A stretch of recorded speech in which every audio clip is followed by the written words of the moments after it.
Why would a person with type 2 diabetes need insulin? If you've been dealing with type 2 diabetes, you may have heard that people can end up on insulin. And this can be totally confusing because type 2 diabetics can produce insulin while type 1 do not. If you've been wondering this question, then you're in the right place. I'm here to explain it all and answer that question. Hi, I'm Dr. Kelly Shockley, Doctor of Cause Chiropractic, board certified in sports medicine, specialized in clinical nutrition. In this video, we're going to go over the little understood process for regulating blood sugar and the differences between type 1 and type 2 diabetes. Then we'll discuss key information your medical doctor is not mentioning about blood sugar lowering medications. And if you are needing to use these, or if this is your main method for lowering blood sugar, this one's a frightening one and you need to know the details. And finally, I will be sharing with you why a type 2 diabetic can potentially end up on insulin. And finally, I will be sharing with you why a type 2 diabetic could ultimately end up on insulin and why you should avoid this at all costs. Let's dive right on in. What is the little understood process for regulating blood sugar? I don't know about you, but it took me quite a while, even going through school and all of the details medical related, to really fully understand what was happening, what's the role of insulin, and how does this work for lowering blood sugar. So I wanted to share with you an analogy that makes this whole weird, daunting process much easier to understand. So picture you have a house, and in order to properly keep your home warm throughout the entire day, a fireman is going to come deliver one log of wood, okay?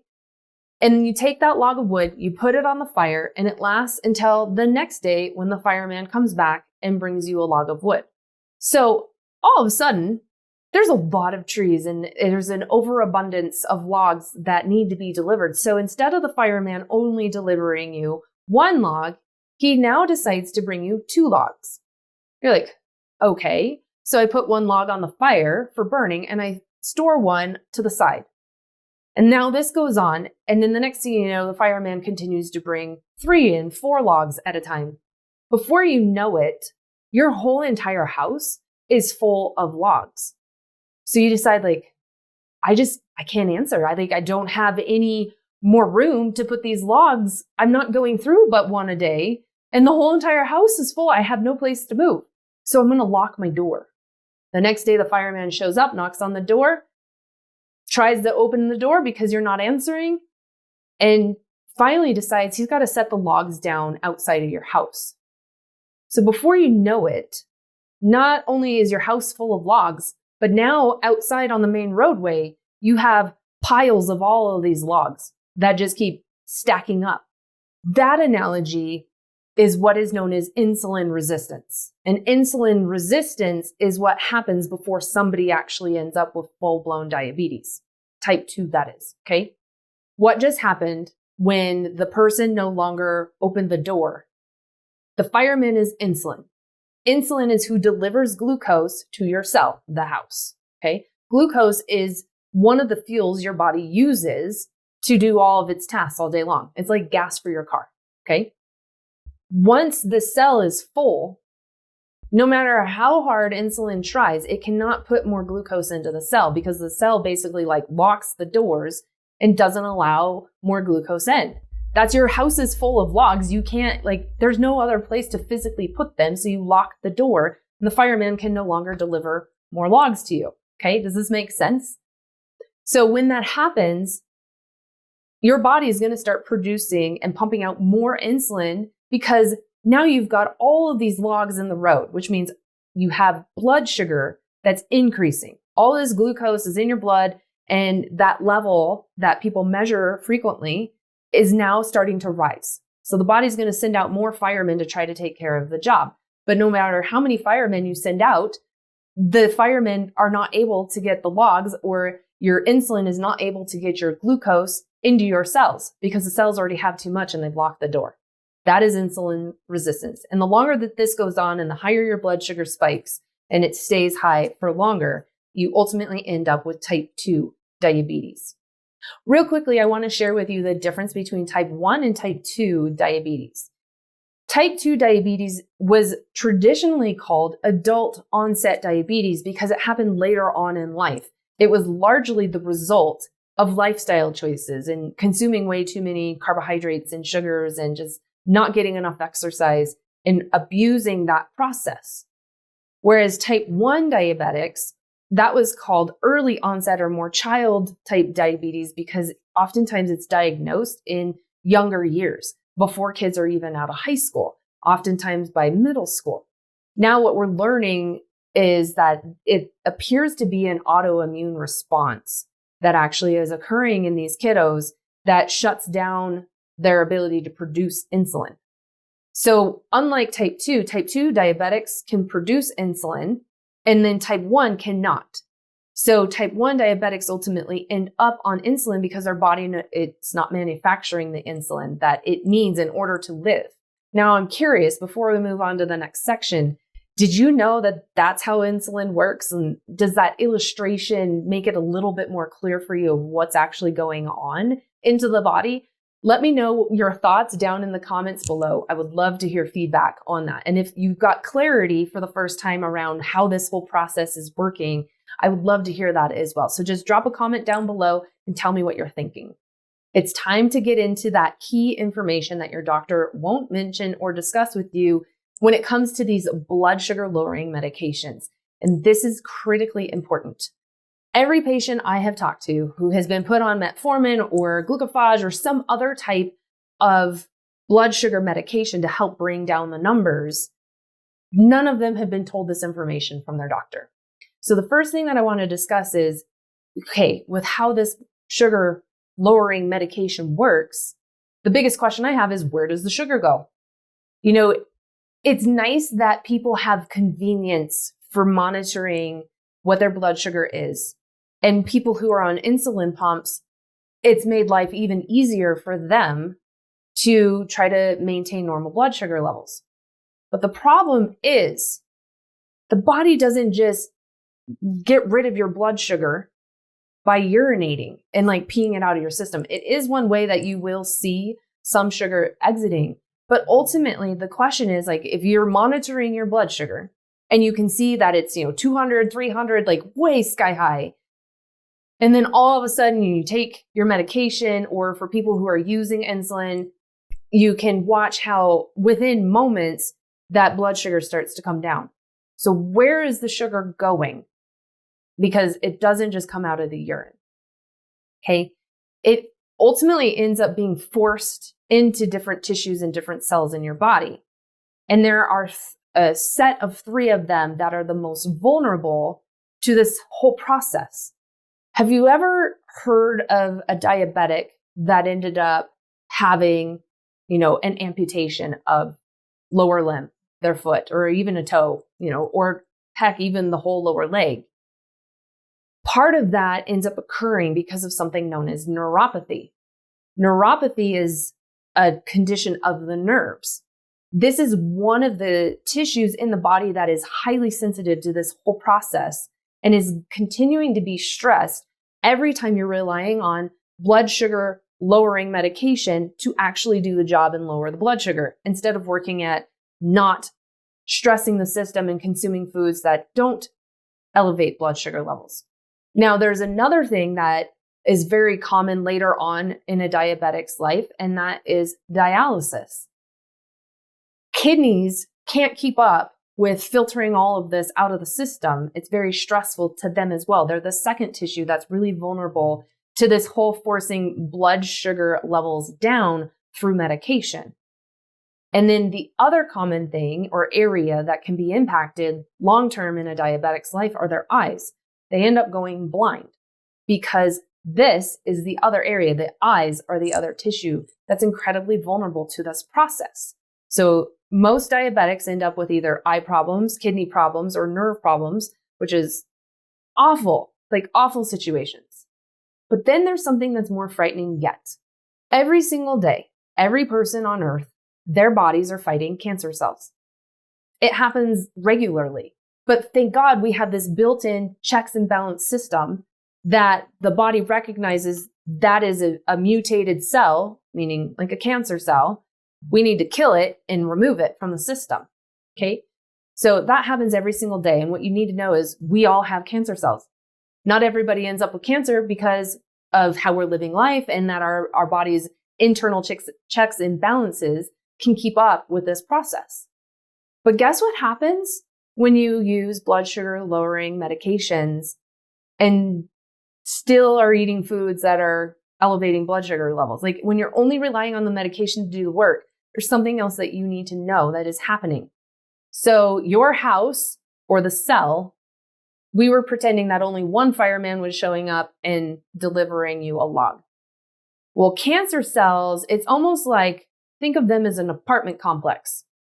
It's all contained in one area, but look at how many doors they have. So the fireman gets to deliver a multitude of logs to the apartment complex because he goes from one door to the next. This is what your cancer cell looks like. Cancer cells have more ability to use insulin and the glucose that it is delivering to the cell than your normal non-cancerous cells in your body. So another way to think of this is that when you use blood sugar lowering medications, you're force feeding cancer cells. Now, there is a disclaimer here. I didn't put you on medication. I'm not taking you off. I'm not suggesting you to go off. I am going to give you a strategy, and when we're going to talk about insulin specifically, of how to reduce as much as possible, even if you need the medication, the impact that it's having on the system. You see, medical doctors may say something about diet, but most of the time they don't. They may talk about exercise, but most of the time they really don't. They are good with your numbers as long as the medication is keeping things in check. And you actually have a lot of power and control over your health and can come back off of those medications if you start doing what your body needs you to in order to reclaim your health. Something that I also heard from one of my mentors, and this goes for type 1 or type 2 diabetics that have to be on insulin. The more insulin you have to use, it puts the aging process in fast forward. So ultimately, the more insulin you use, the faster or sooner you end up dying. I know that's grim, but this is a big topic and you do have control, which we're going to get into in a moment as well. And I created other videos about this too, actually. So before I get into why a type 2 diabetic could ultimately end up on insulin and why you want to avoid this at all costs, I would love to just remind you to click that subscribe button down below. I am regularly producing content around diabetes, gut health, immune health, heart health, you name it, to help you be able to take back control of your health and achieve what I like to call total body mastery. So make sure you click that subscribe button, turn the notifications on so you don't miss out on a future episode. Awesome. Okay, so why does a type 2 diabetic who can produce insulin sometimes end up on insulin? I see this happen all of the time in my office, unfortunately. There's a couple of things that are going on. As I was explaining to you back in our fireman delivering logs to your house analogy, that once the house was completely full, the firemen started stacking logs out in the road or along the road, right? And that the body, the way that you handle the situation is the body would send out more firemen. Firemen are insulin. So when blood sugar level goes high, the body's response to that is to send out insulin to bring blood sugar back down because we don't want high levels of blood sugar on a regular basis. So the more insulin the body has to pump out to try to offset how much blood sugar is or how high your blood sugar is, the more you're stressing the organ, the pancreas, that is where insulin's produced. And the cells that produce the insulin, you can end up burning them out. If you're constantly spiking blood sugar, you're constantly tapping into these cells in the pancreas to produce more insulin, and eventually they wear out. So it's almost like a type 2 diabetic at that point becomes type 1 because now their body no longer can produce insulin. So ultimately, this is one of the ways that a type 2 diabetic can end up on insulin like a type 1 diabetic. They just burnt out their ability to produce insulin any longer. It's like type 1, but it's a roundabout process to getting there. Now, I have also just seen type 2 diabetics put on insulin because none of the medications are seeming to work to bring down the sugar level. But there are tests that can be done on these patients to see if they're still producing insulin, which is known as C-peptide. And when somebody's still producing insulin, the last thing you want to do is put them on insulin, because now ultimately you will shut down their body's ability to produce insulin and they will be stuck on insulin.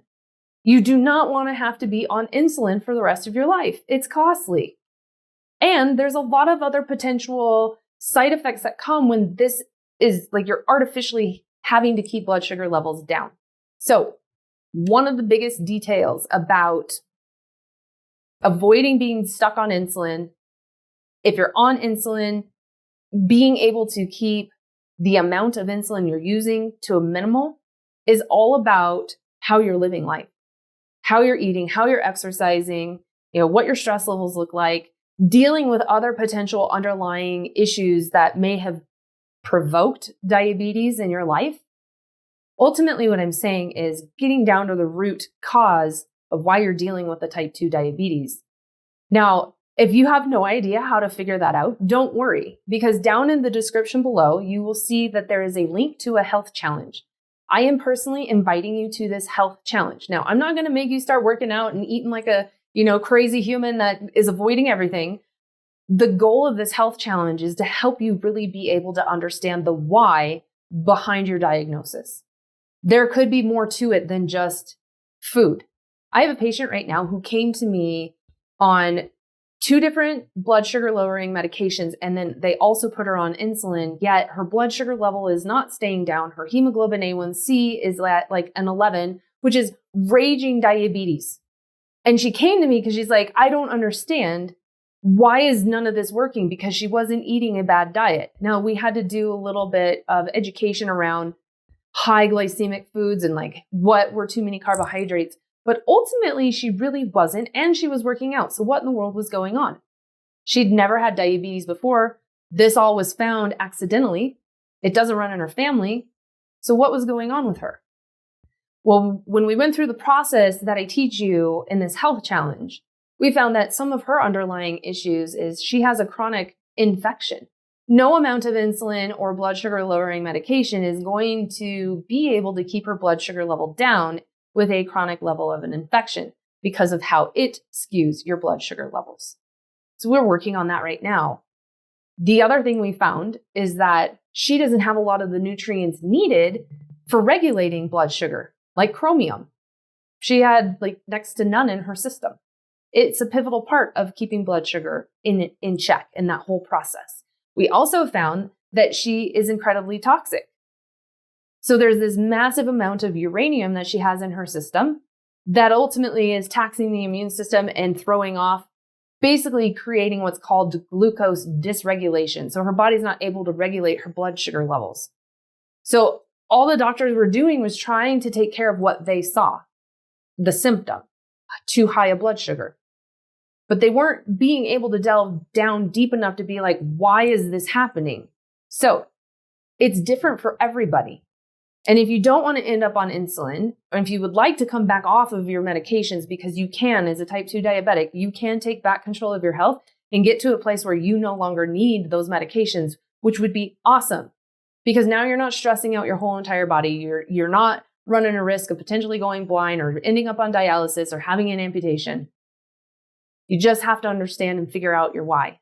So this health challenge helps you figure out the why, and then it shows you the roadmap, like creates your roadmap for you by the end, so you know the exact path forward for reclaiming your health. So click that link down below. I can't wait to see you at the health challenge, and thank you so much for being here today. We'll see you on the next episode. God bless.